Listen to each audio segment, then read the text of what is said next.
Everyone, welcome back to my channel. तो मैं आज आप लोगों के साथ शेयर करूंगी मेरा वॉशरूम क्लीनिंग रूटीन, यानी कि बाथरूम का जो रूटीन है वो मैं शेयर करूंगी आप लोगों के साथ। तो आप देख सकते हैं जो वॉशरूम के नल होते हैं वो बहुत ही उसके अंदर जंक लग जाते हैं। अगर हम टाइमली उसके ऊपर जो ध्यान नहीं देते हैं तो वो खराब होने लगते हैं।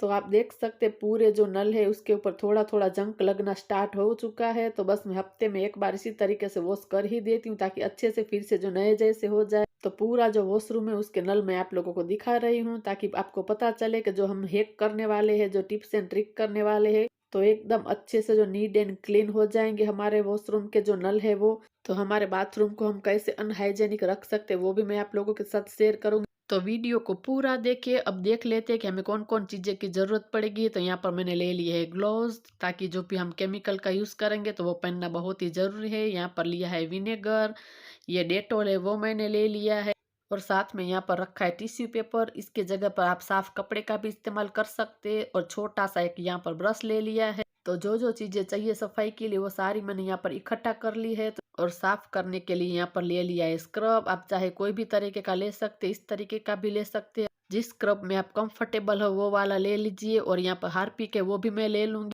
तो सफाई शुरू करें उससे पहले घर पर हम एक बना देंगे क्लीनर। तो ये नींबू के छिलके हैं जिसका हम इस्तेमाल कर कर फेंक देते हैं। तो वो मैंने इकट्ठा कर लिए है। तो बस इसको ग्राइंडर में पीस लेना है और कुछ भी नहीं करना है। तो बस थोड़ा सा पानी डालकर मैंने पीस लिया है, इसको भी हम इस्तेमाल करेंगे। इससे एक तो जो है बाथरूम के अंदर जो सारी गंदे टाइल्स है वो अच्छे से क्लीन हो जाएगी और अच्छी एकदम खुशबू आएगी। तो बस यहाँ पर सबसे पहले जो ग्लोव्स है वो मैं पहन लेती हूँ, और यहाँ पर जो टॉयलेट की सीट है उसके ऊपर इस तरीके से मैं हार्पिक लगा दूंगी ताकि बाद में हमें क्लीनिंग करना आसान हो जाए। तो सफाई करना स्टार्ट करते हैं। तो सबसे पहले यहाँ पर जो सारे नल है उसके ऊपर इसी तरीके से जो कोलगेट आता है वो हम लगा देंगे। तो इससे क्या होता है कि बहुत ही अच्छी सफाई हो जाती है, और जो भी उसके ऊपर जंक होता है वो सारा निकल जाता है। तो बाथरूम के अंदर जितने भी जो सारे नल है उसके ऊपर मैं इसी तरीके से यहाँ पर जो कोलगेट है वो लगा दूंगी। तो बस इसी तरीके से जो हम कुछ भी छोटी छोटी जो चीजें से जो हम क्लीनिंग कर सकते हैं। तो यहाँ पर जो सारे नल है उसके ऊपर इसी तरीके से मैं कोलगेट लगा दूंगी। और ये नहाने का शावर है उसको भी आप देख सकते हैं पूरा जंक वाला हो चुका है। तो उसके ऊपर भी मैं इसी तरीके से कोलगेट लगा दूंगी। तो ये फोल्डेबल है तो इसको मैं नीचे उतार लेती हूँ ताकि मैं उसकी अच्छे से जो क्लीनिंग कर पाऊँ। तो इसके ऊपर भी कोलगेट लगा कर साइड में रख देते हैं। तो वॉशरूम के जितने भी नल है उसके ऊपर इसी तरीके से मैं कोलगेट लगा कर रख देती हूँ।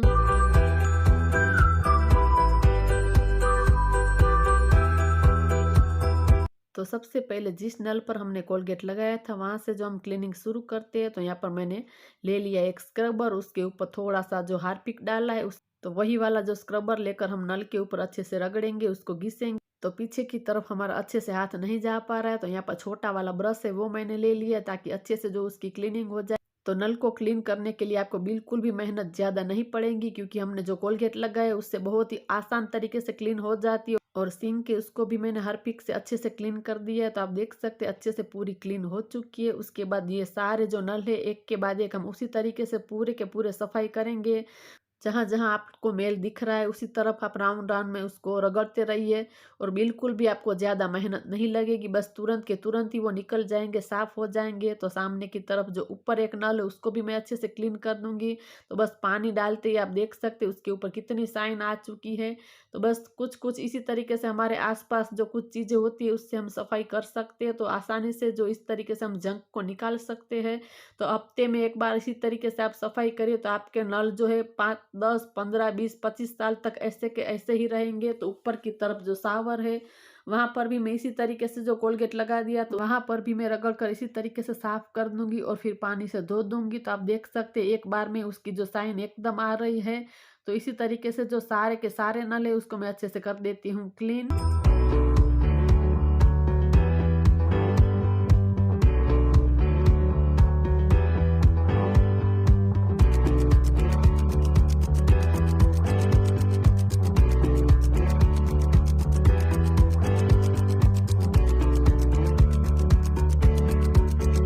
तो सारे नल को हमने अच्छे से क्लीन कर लिया है। अब बारी आती है टॉयलेट सीट की। तो उसको भी मैं इसी तरीके से जो बड़ा वाला ब्रश है उससे मैं अच्छे से क्लीन कर दूंगी रगड़ कर।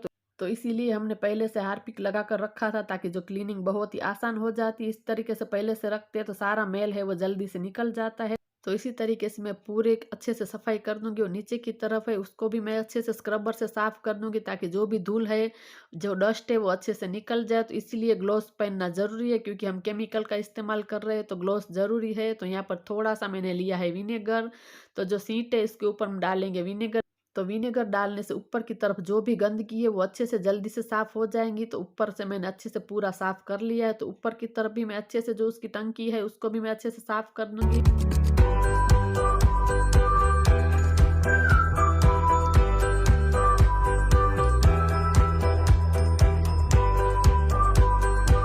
उसके बाद जो हमने सावर रखा था यहाँ पर कोलगेट लगाकर, उसके ऊपर थोड़ा सा हम डालेंगे बेकिंग सोडा। तो इससे बहुत ही आसानी से जंग के वो अच्छे से निकल जाएंगे। पहले हम इसी से रफ करेंगे, तो बस थोड़ा सा इसी तरीके से हम पूरा में रफ कर लेंगे। उसके बाद यहाँ पर थोड़ा सा हार्पिक लगाएंगे, इससे बहुत ही आसानी से जो जंग के वो निकल जाएंगे और अच्छे से जो पूरा क्लीन हो जाएगा। तो आप देख सकते हैं कितना जो उसके अंदर साइन आ चुकी है। तो बस इसी तरीके से हम छोटी छोटी जो दिमाग लगाते हैं तो इसी तरीके से हम क्लीनिंग कर सकते हैं। तो हमारे बाथरूम के जो नल है वो इसी तरीके से हम उसको अच्छे से रख सकते हैं। तो वो करने के बाद यहाँ पर जो पूरी जो टाइल्स है उसकी मैं कर दूंगी क्लीनिंग। तो यहाँ पर लिक्विड डिश वॉशर मैंने ले लिया है और थोड़ा सा हार्पिक लगाकर पूरे जो टाइल्स है उसको मैं अच्छे से क्लीन कर दूंगी। तो सारे वॉशरूम की टाइल्स को मैं इसी तरीके से क्लीन कर दूंगी और सामने की तरफ जो गीजर है वहां पर भी मैं अच्छे से उसको क्लीनिंग कर दूंगी।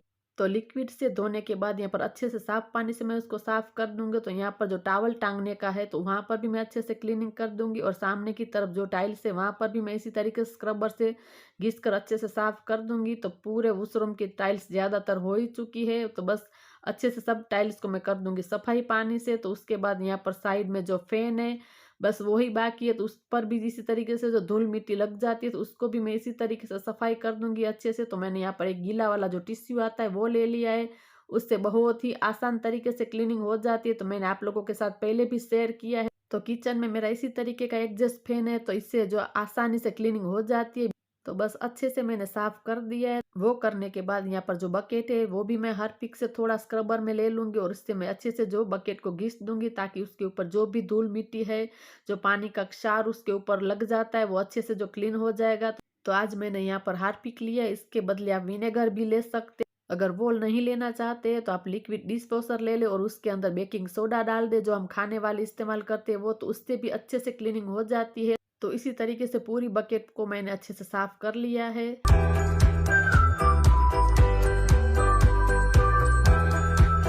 तो अब बारी आती है नीचे की टाइल्स की, यानी कि फर्श के टाइल्स की। तो साइड की दीवारों की टाइल्स तो हमने अच्छे से साफ कर दी है। तो यहाँ पर नीचे भी हम हार्पिक डालकर इसी तरीके से पूरे फर्श को अच्छे से क्लीन कर देंगे, साफ कर देंगे।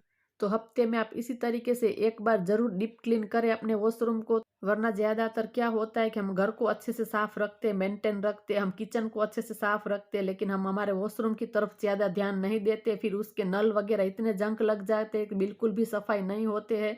तो हफ्ते में इसी तरीके से मैं एक बार जरूर डीप क्लीन कर ही देती हूँ। तो पूरा जो वॉशरूम है अच्छे से मेरा क्लीन हो चुका है। तो यहाँ पर जो उसका दरवाजा वहां पर भी मैंने अच्छे से साफ कर दिया है और पानी से उसको धो भी दूंगी।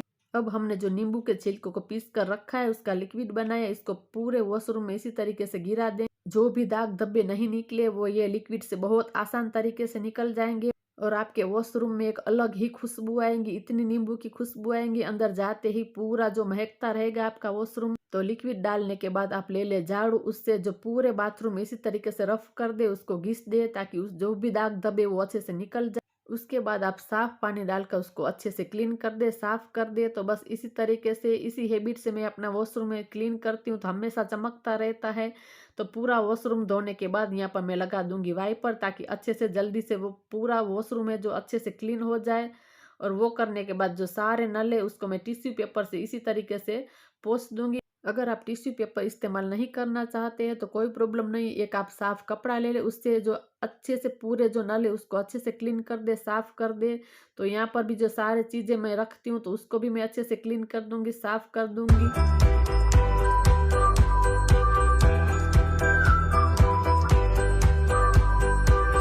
तो स्टार्टिंग में मैंने कहा था कि अपने वॉशरूम को किस तरीके से अनहाइजेनिक रख सकते हैं। तो यहाँ पर लास्ट में मैंने ले लिया है डेटॉल। तो हमारे जितने भी नल है उसके ऊपर इसी तरीके से हम पूरे में जो डेटॉल लगा देंगे, क्योंकि उसके ऊपर बैक्टीरिया वगैरह होते हैं लेकिन हमें पास से दिखाई नहीं देता है। तो इसी तरीके से हम सारे नल के ऊपर डेटॉल लगा देंगे, तो इससे जो सारे बैक्टीरिया वगैरह होंगे वो मर जाएंगे। तो इसी तरीके से हम हमारे वॉशरूम को अनहाइजेनिक रख सकते हैं। तो मैं सारे जो नल है वहाँ पर इसी तरीके से जो डेटॉल लगा दूंगी।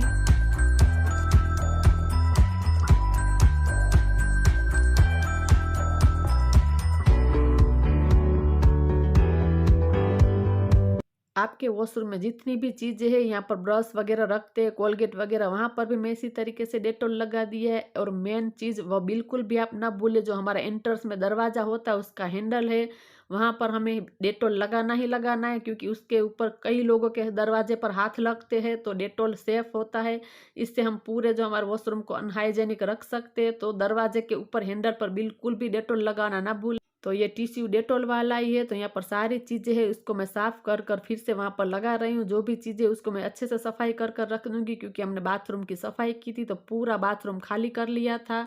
तो सारी चीज़ें मैंने वहाँ पर लगा दी है। तो आप देख सकते पूरा वॉशरूम हमारा अच्छे से नीट एंड क्लीन हो चुका है। तो ये टॉयलेट की सीट है, इसके ऊपर भी मैंने डेटॉल लगा दिया है, क्योंकि ये सीट बहुत लोग जो घर के अंदर होते इस्तेमाल करते हैं। तो हफ्ते में मैं 2 या 3 बार इसी तरीके से टॉयलेट सीट पर डेटॉल लगा ही देती हूँ।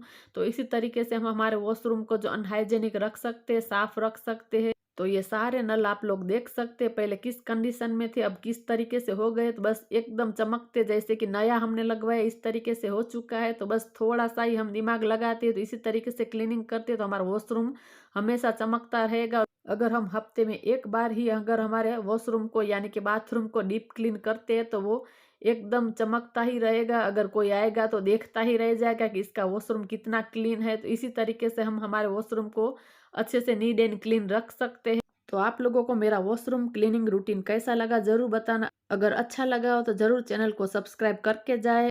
तो आज के वीडियो को यहीं पर एंड करते, मिलते हैं दूसरे वीडियो में। तब तक के लिए bye bye guys, bye bye.